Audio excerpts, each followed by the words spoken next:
Well, the Central Bank of Nigeria has slashed the exchange rate for customs duties at 5.3% following the high imports duty and unstable foreign exchange rates. Now, these comes amid an outcry from importers as they no longer find the business environment favorable due to high import duty and fluctuating FX rates for duty calculation. Well, however, the Edo State governor lent his voice to this. Godwin Obaseki said that the current policies of the Central Bank of Nigeria cannot promote the needed economic growth of the country. Some Nigerians have also mouthed that same thought. We're reflecting on the high rates of interest introduced by the Apex Bank.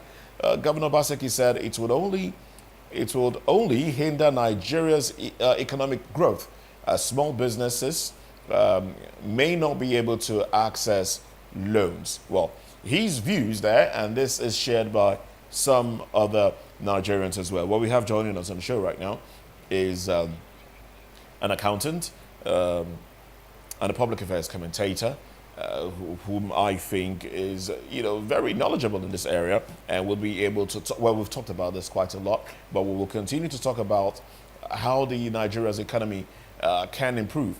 We have Nick Agule joining us this morning. Good morning to you, Nick. We also have Chukuma Okoro, who has joined the conversation. Well, Chukuma Okoro is a public affairs commentator. Well, let me start off with Nick. Now, when the CBN increased, with the CBN increasing rates, Nigerians have been lamented. Now, these measures, of course, has been put in place to ensure to beef up the naira against the dollar. We've seen a few gains in that area, but with some Nigerians coming to say no, this will not have any positive impact on the nation's economy. What are your thoughts, really, especially as one who is within the financial sector? Nick? Thank you very much. Good morning, Moses, and good morning to my co-panelist, Chukuma. Good morning to those in the studios, and good morning to our viewers globally. So, first of all, importation does not help the naira at all. Anything that has to do with importation means you have to use naira to chase the dollar to go and bring those things in. So that is the first ground rule we need to lay, that so long as Nigeria continues to import, the naira will continue to struggle. The only way the naira's strength can be regained is if we reduce imports. And the only way we can reduce imports is to produce locally. So, for instance, if we're importing grains from Ukraine and you say don't import again, do you want Nigerians to die of hunger? No. That means you must replace those grains with locally produced grains in Nigeria, because people must eat. And then the other advantage is that when you start producing locally, you could not get to a point where you have produced enough of those grains to meet the demand in Nigeria, and you now have extra to export. Immediately you begin to export, it then means people are taking your grains and they are sending you dollars. And our economy will become awash with dollars. So once you have more supply of dollars in the economy, the converse is the case. The more the supply of a product, the less the price. So if so much dollars is now in the Nigeria economy, it will be more than the demand for the dollars. So automatically, the price for that dollar will start falling.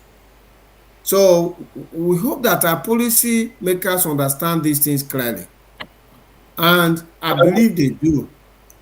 But what has happened here in this news item is that the central bank initially set a rate of about 1,600 naira to a dollar for people who are bringing in stuff from abroad, who are importing, in terms of translation of custom duties to be paid. So let's say you bring in a car that is worth $10,000, and the custom duty on the car, I can't remember the specific rate, but let us assume is 20%. It then means that you have to pay a custom duty of $2,000. Initially, the customs were collecting this money in dollars, but at a point where a lot of noise were being made that why are we going to be transacting in dollars in Nigeria, they are now translating those $2,000, which I'm giving as an example, into naira. The question is at what rate? So the central bank initially said, translate it at 1,600 naira plus to a dollar. The news now is that the central bank has brought that rate down to 1,500 and something dollars. The immediate, 1,500 and something naira to a dollar. The immediate impact of that is that the cost of bringing things into Nigeria will be lower. Okay. And that should then help inflation. Okay. But that is if those who are bringing these things in, despite the lower import duties now, are going to translate that into the prices of what they are selling. But for me, the government should look at essential commodities, Okay. and those essential commodities which are important to life. The government should consider removing import duties from them outrightly. Because you see, the essence for import duties is that you want to protect local manufacturers. So if you lay import duty on a car because you want the car that is imported to be more expensive than the car that is being produced in Nigeria, so that you will give the Nigerian manufacturer an upper hand in the market. But the Nigerian economy is not being productive. And we know the reason why it's not being productive, because the Nigerian economy does not have power supply. You can hear the news in Aba, coming from Aba, that with geometric power, given that industries want to relocate there. So our Nigerian government seem to be acting, out of sync. When you are doing government policy, you do it in sync. So if you are levying import duties to protect local manufacturers, then you need to support those local manufacturers to produce.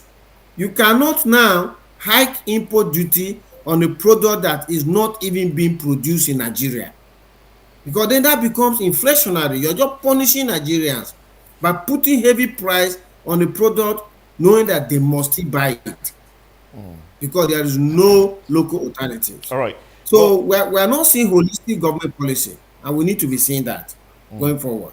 all right. Yes. Well, some have said the CBN and the government in general is being reactionary. Well, let me come to Chukuma Okoro now. Chukuma, good morning once again.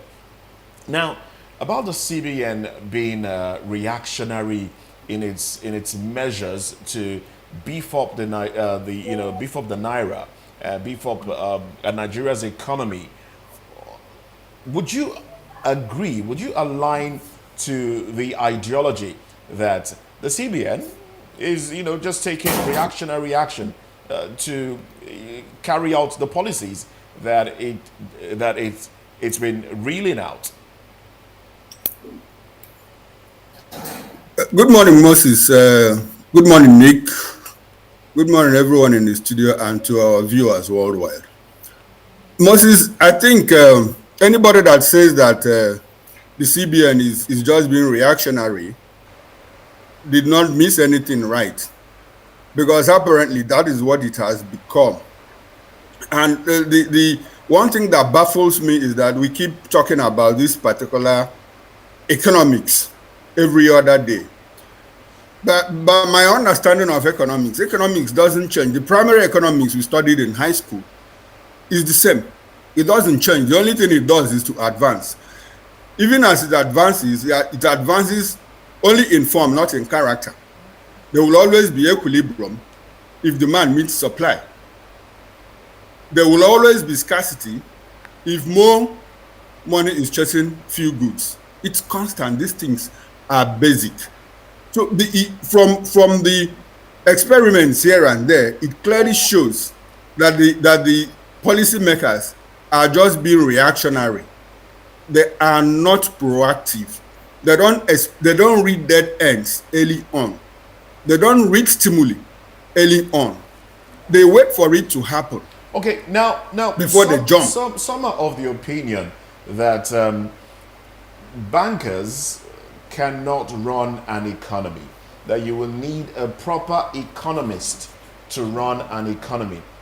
Now, so would you say that in this regard there is a bit of a problem with the appointment of those that have been saddled with the responsibility of looking at the operations of the Central Bank of Nigeria?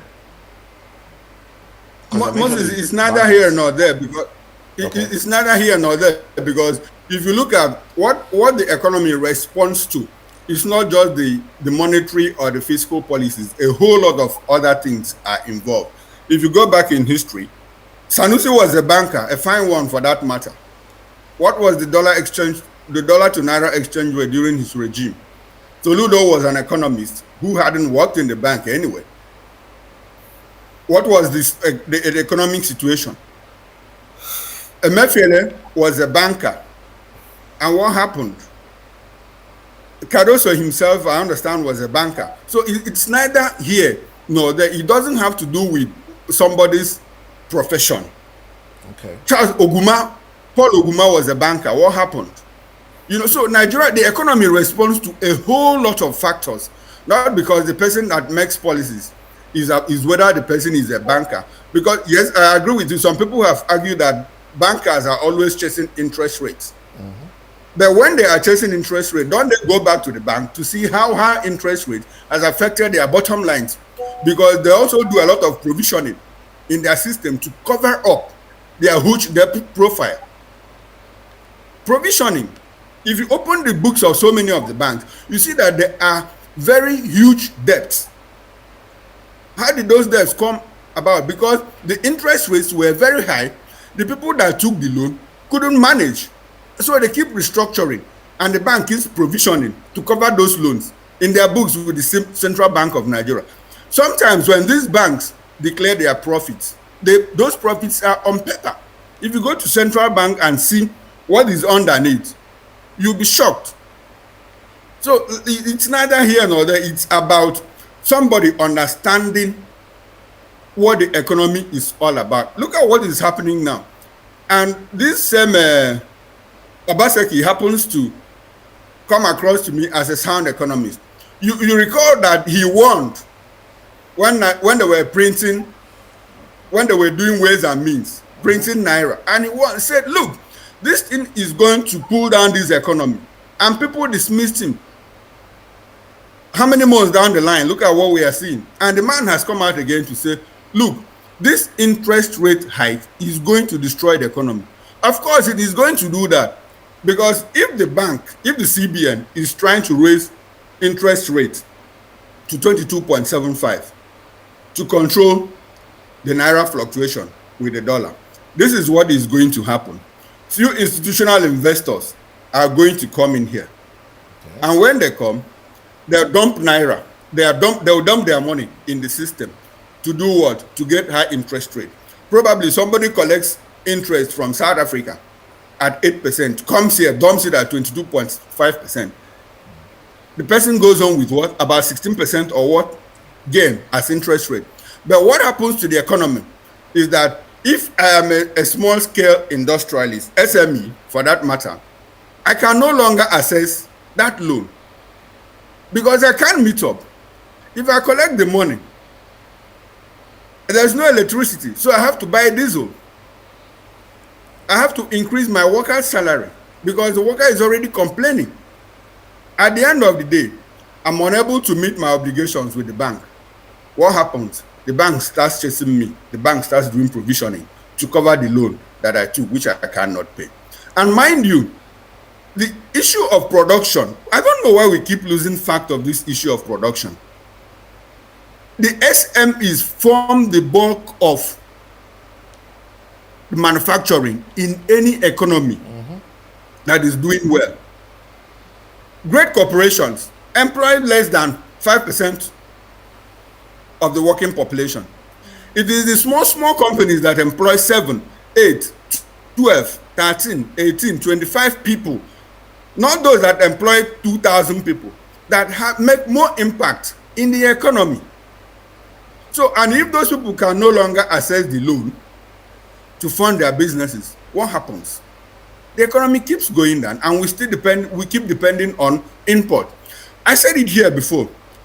If you are why is the cost, why are they reducing custom duty on which goods, on which products that we can produce here, so that you'll import them to come and compete with local manufacturers?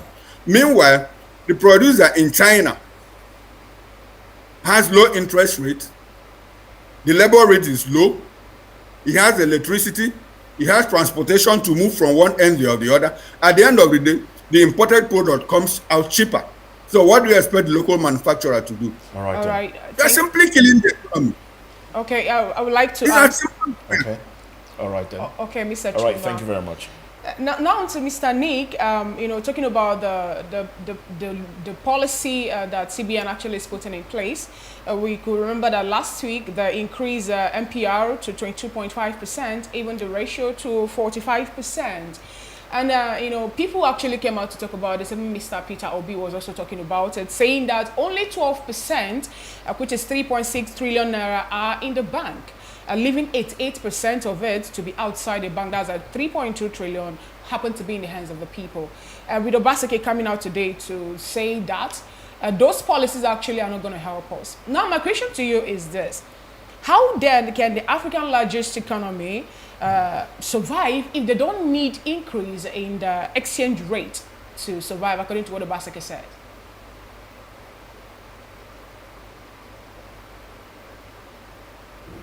Are you there, Mr. Nick? Nick, are you there? Okay, fine. Hello, can you hear me? Yeah, we can hear you, Mr. Nick. Yes. Sorry, it's like I had a network glitch or... what is the question? Okay, the question is this. Mr. Obaseki, the governor of Edo State, was of the opinion that Nigeria, being the largest African economy, does not need the exchange rate increase to survive. How then can we survive? How then can the economy survive? Because people have come out to flout the increase. Okay, go ahead, sir. Yes, thank you very much. What I read to the governor of Edo State, Governor Godwin Obaseki, right, was about the interest rate increase. And before him, I have written an article on this as well.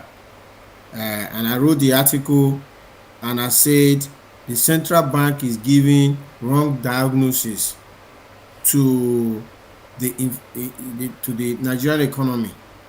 And what I mean here is that there is something called inflation, which is persistent rise in prices. By textbook,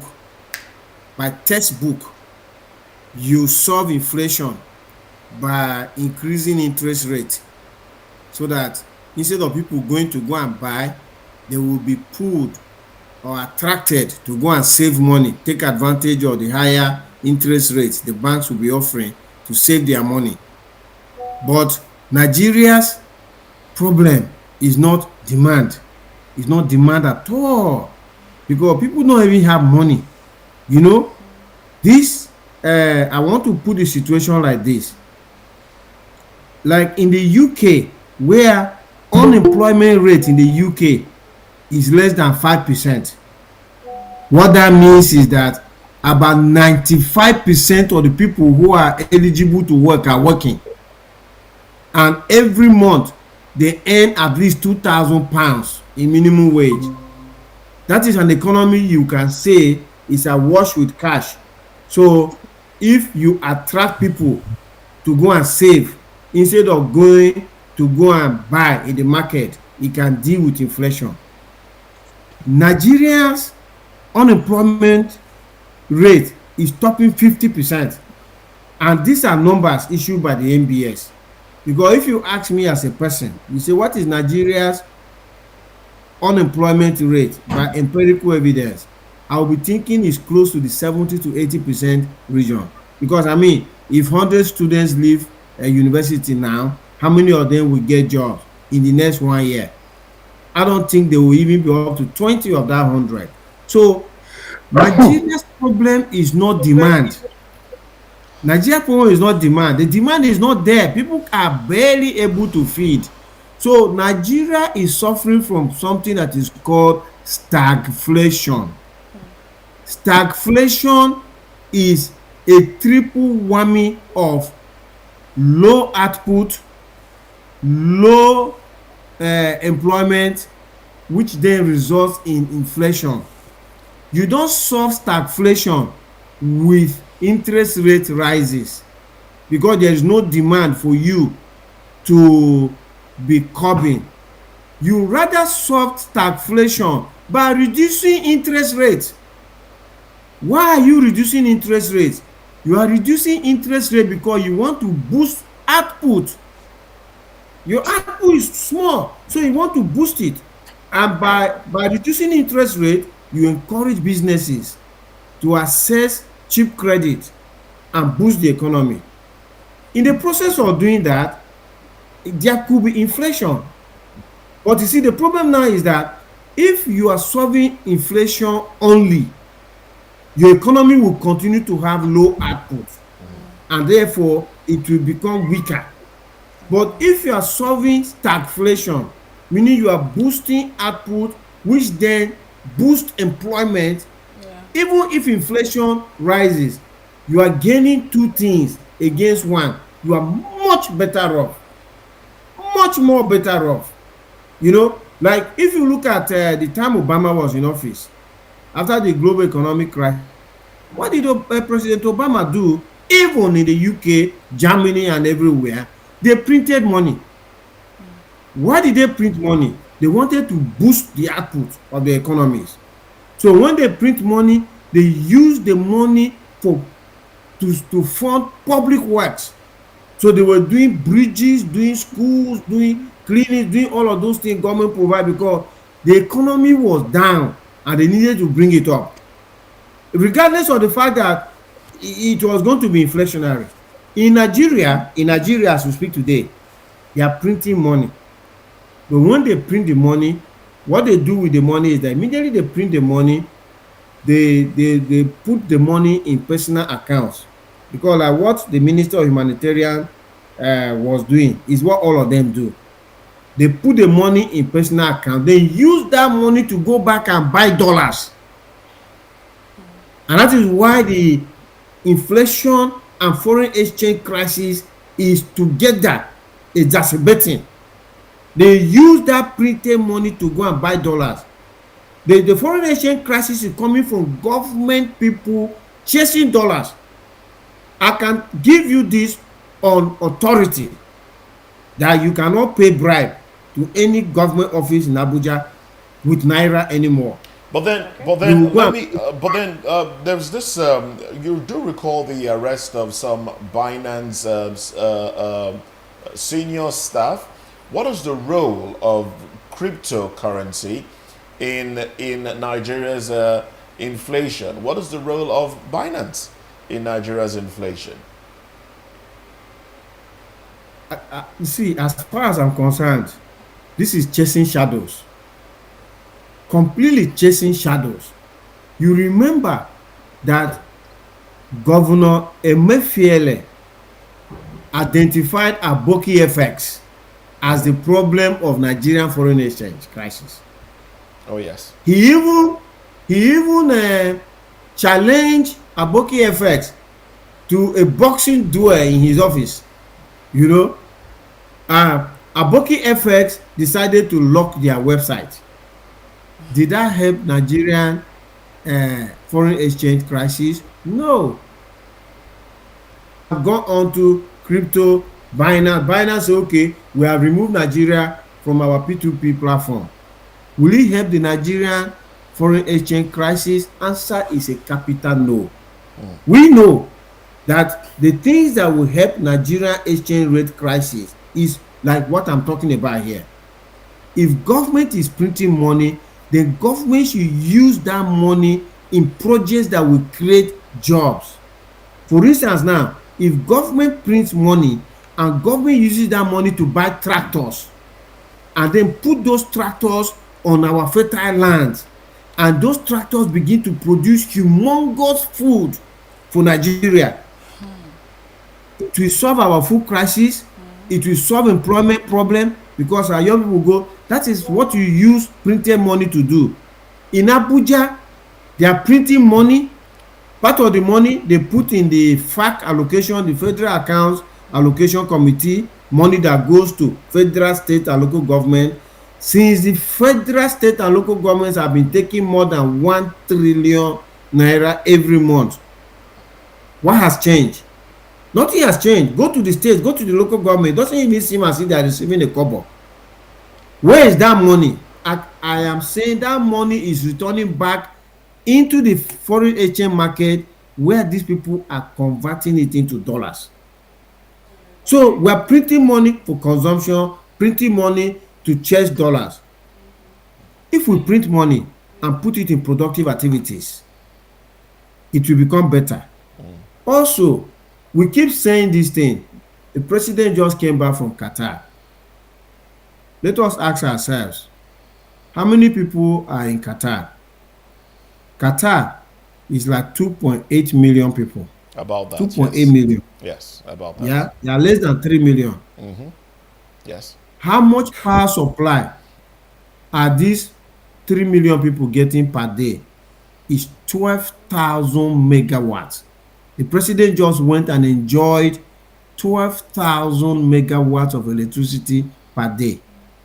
That is about 4,000 megawatts to every 1 million Qataris. Okay. The same 4,000 megawatts, 200 million people in Nigeria cannot even see it. Which economy is going to do well with that? Before the conclusion of this conversation, I would love to talk to you about geometric power plant that has been given power to a part of Abia State now. How that can improve the economy of Abia State. I would like to talk to you about that one, but let me quickly get to Chukwuma. Now, Chukwuma, please. We do know that cashew nut is one of the things that Nigeria exports. We export that to Qatar, we export that to some other countries. Why is it that Nigeria is not taking advantage of countries like India and Vietnam that are in high, demand for cashew nuts? And what are the measures, in your view, what are the things that are on ground that is preventing massive exportation, massive production and exportation of cashew nuts? Because that can also bring foreign exchange into the Nigeria's economy.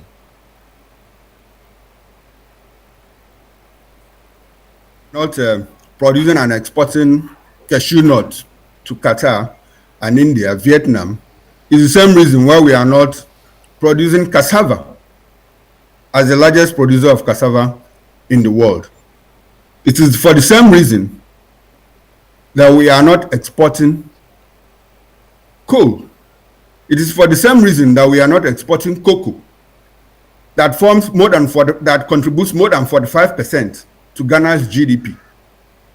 It is for the same reason that we are not producing and exporting palm oil that contributes more than 60-70% to the GDPs of Malaysia and Indonesia. The same reason why we are not doing that is because everybody looks up to the oil. It's as simple as that. Everybody looks up to the oil. So if we are, in my area, I come from Abia State, and there's a particular expanse of land in the Isukwato Umunochi area of Abia State along the State University axis. Kilometers of lands. As a child, as a kid, I used to pass through that area and I'll see people harvesting, tending, and producing cashew nuts. While I was growing up, the effort kept reducing until this point that that area lies fallow. Those trees are still there, but nothing goes on there. Within that axis, nothing goes on there. And it's the same cashew that we are talking about that India is in high demand of it, and the same Vietnam. Why? Because after the agric revolution that failed, after the Obasanjo's Operation Feed the Nation that failed, everybody looked up to oil. And for more than 40 years, we are still looking up to that oil, a resource that has more like become a curse to us. And we keep talking about these things every other day. Moses, the answer is let us go back to agriculture. I mentioned it the other day. There is the African Growth Opportunities Act, the AGOA Act, 2005 in the United States. It allows Africa to produce about 300 products, raw materials, agro products, and whatever, without strict custom duties from the American end, without strict regulations from the American end. What are we doing? Nobody is doing that. I keep saying here, until we go back to agriculture, this back and forth that we are going, we will continue. The economy will keep fluctuating. It will keep tumbling. And I always say that we are on the road to Venezuela. When I say it, people, when dollar was at 700, I said it. When naira to dollar was 700, I say we are gradually on the road to Venezuela. What is happening now? It's fluctuating between 1.7 and 1.6 and 1.8 at a point. Okay. The entire north can feed the whole of Africa. Yeah. Let us take advantage of that. Mechanize the agriculture and fight inflation. What we are suffering from here is food inflation. Okay. Food inflation spikes the whole of other inflation that we're experiencing. All right then. Go back to agriculture. Before we wrap up this conversation, we were made to understand that Mr. John Akerele is here. So we'd like to have your thoughts on the fact that the CBN has slashed customs FX duty rate by 5.3%. All right, then we'll leave John for the second topic. Yeah. But quickly, let me come to Nick now. Nick, I was going to ask the question about geometric power plants that has been giving light to some residents of our back. You know, on social media. Was it last week or 2 weeks back? Last week. They were jubilating 4 hours straight uninterrupted power supply. We also do know that some governors have equity shares in that one. This move by Professor Batinaji, can it be replicated around the nation in such a way that power will be improved upon and Nigerians will have more power to do business? Can be replicated very easily. Very, very easily. Nigeria is awash with power sources. If you look carefully, the way God designed Nigeria, apart from the two big rivers, the Benue and the Niger, that straddle the country, you hardly see any community where you need to trek more than a kilometer or two and you see a flowing water. There are flowing waters intertwined all over in Nigeria. Each of the flowing waters provide opportunity for hydroelectricity. What do you simply need to do? Just dam it. When you dam it, you collect the water and then start releasing the water gradually through turbines. And as the water is passing through the turbines, it's turning the turbines. And as the water is turning the turbines, that's electricity being generated. And supply that electricity to the community that are around that river. And not only electricity, that dam will give them irrigation so that they can farm 12 months of the year, all year round. They don't have to wait for rainy season again. And then, of course, fishing. And then, of course, pipe-borne water. And then, of course, tourism. So imagine that governors and even local government chairmen are damming their rivers, small rivers, damming them all over the country to produce electricity. We're not talking about solar, which is Nigeria having 8 to 10 hours of pure sunshine every day all over the country. There are places like in Europe where during winter, they will not even see the sun at all. We have it. How about wind? We have the wind. You know, just put a turbine up in the air. As the air is blowing against the turbine, it will be turning the turbine. And as the turbine is turning, electricity is being generated.